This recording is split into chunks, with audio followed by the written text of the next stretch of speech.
magic swords, gender bending, and tons of topless women. We're talking about Deathstalker. Directed by James Sbard-Sbardella-Sbardellati.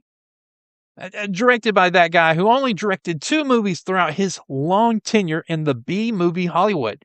For most of his career, he was actually an assistant director, and his most well-known movie was The Terminator, uncredited. He was also the second unit director for the action sequences for The Terminator, uncredited.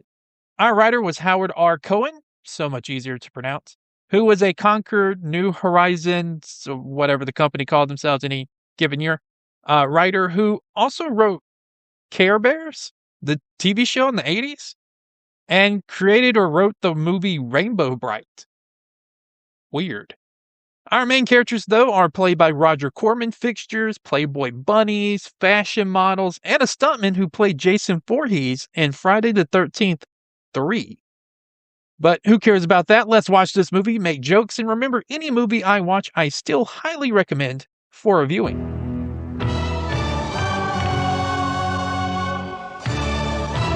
On a mythical land and time. Wait. On a mythical land and time. In a mythical land and time. I'm sorry, my script is tripping me up right out of the gate. John! Rewrite this. In a mythical land, time has forgotten. Ooh, nice touch. The warrior Deathstalker is set by a witch on a quest. John, how about we say a quest by a witch? No more excuses. To find the chalice and an amulet and a sword, 2 of which are already held by the wicked sorcerer Munkar, who has disposed the land's king and taken control as the new kingdom's regent. Deathstalker, after saving a woman and asking for an unconventional payment, which was ultimately not fulfilled, this isn't my day either, meets the king, who asks him to go kill Munkar and help him take his kingdom. And he said no. I steal and kill to stay alive, not for the luxury of glory. Okay. But later he goes to see a witch, who he may or may not know, it's not really explained, comes under attack from one of Munkar's knights.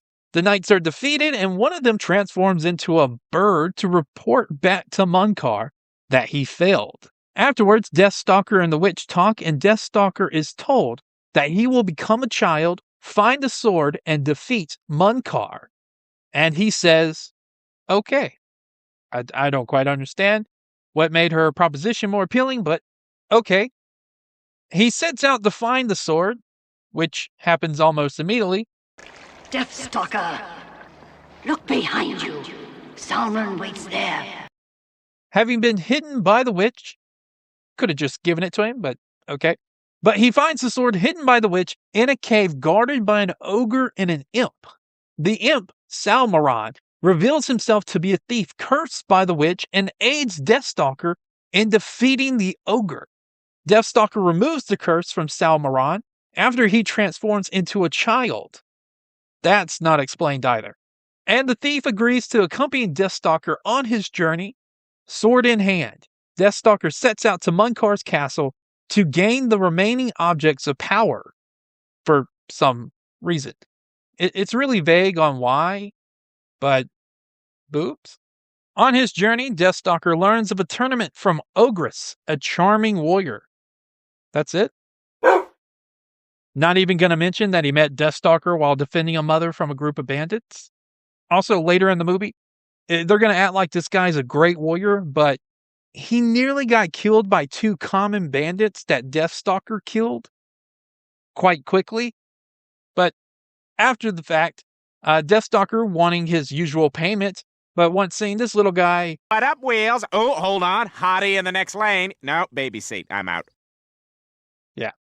Munkar, though, in a vain attempt to help you understand why Ogress and the other warriors are going to his palace, has invited warriors across the land to participate in contests. John, it's just one contest. Lose the S. to participate in the contest until a winner is determined, and the winner will inherit Munkar's kingdom. Upon his death, which will never, since the amulet and the chalice, he can't die, and everybody knows this. It doesn't sound like much of a prize to me. Inheriting everything from a sorcerer who never died. One night along the way, the tournament, the pair meet Kara, a defiant female warrior who wears only a G-string and a cloak. Really, John? That was taken from Wikipedia? Okay. Later that night, Deathstalker has sex with her. Wow, that was quick. Sal Moran looks on with amusement at the pair. Real amused. And Kira joins the group on their journey the next morning. Arriving at Munkar's castle, Deathstalker and the other participants gather in Munkar's banquet room the night before the tournament. The warriors are invited to get drunk and grape. Oh, Jesus. But all these women are included in Munkar's harem slaves, including the princess Codilla. Ogress connects with one slave girl while Kira tries to keep Deathstalker to herself. Deathstalker rescues Princess Codilla briefly, but Munkar takes her back, but does tell Deathstalker that he will send her to his chambers later. Afterwards, after the fornicating and the graping and the drinking, Munkar reveals to his assistant that his true agenda is for the warriors to fight each other to the death until only a weakened survivor remains for Munkar to kill.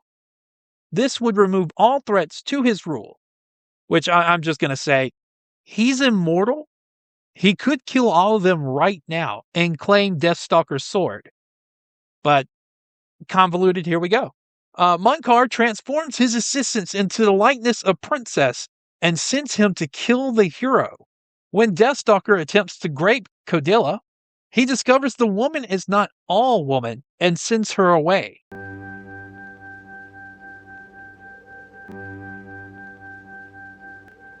Who? What the hell are you? Little brain touching brain.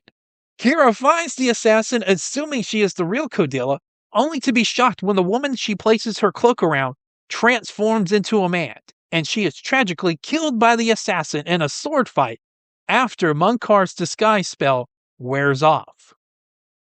Which, I don't quite understand why he had to kill her or why they started sword fighting, but, okay. The night after the first day of the tournament, Ogress is taken by Munkar's men to a prison cell, while Salmaran is attacked by the prison guards who caught him snooping. The thief is knocked into a well that leads to Munkar's harem, which I don't know why it's at the bottom of a well. But this is important because for the rest of the movie, you kind of wonder, where'd that guy go? It is revealed, though, that Ogress brought Deathstalker to the tournament expressly for Munkar to kill him, who orders Ogress to carry it out. Wait, so Ogress hired thugs to attack him in order to get Deathstalker to help him? Was he being attacked by the bandits a coincidence and he just met Deathstalker by happen chance? That's a real question. What if he was killed by those bandits, which he nearly was? I mean, it's a bad plan. It's a bad plan. Reluctant to kill his friend, but money is a driving force, Ogress warns Deathstalker and asks the hero to just leave the tournament. But Deathstalker, who hasn't shown any interest in fighting anyone, the tournament, or killing Munkar, refuses and attacks Ogress.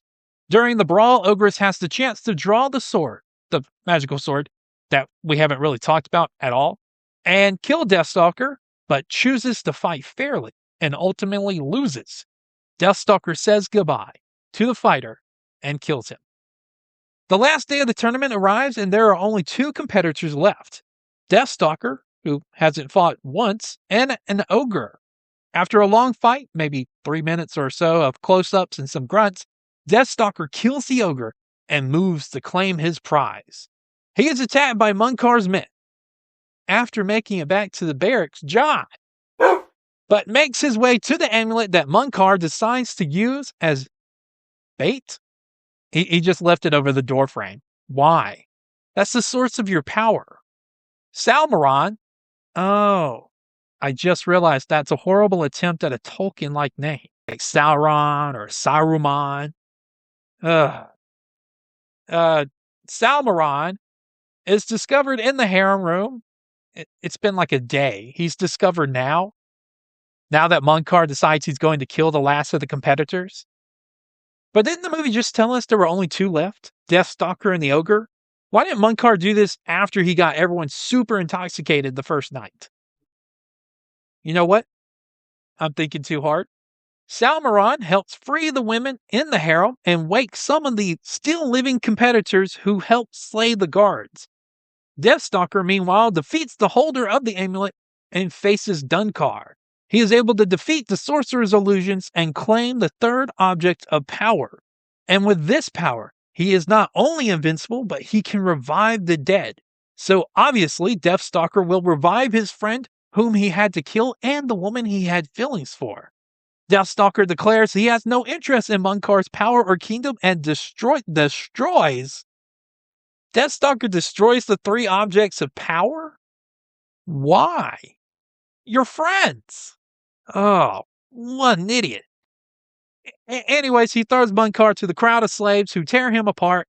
The end. Credits roll. And that's Deathstalker, a movie that used the sever head 3 times and gave our hero ultimate power to bring back all the slain warriors who died pointlessly in Munkar's tournament, but instead destroys Munkar's powers and throws him to the jackals. I wonder what happened to the king at the beginning of the movie. Either way, John, you're fired. Oh, and bye.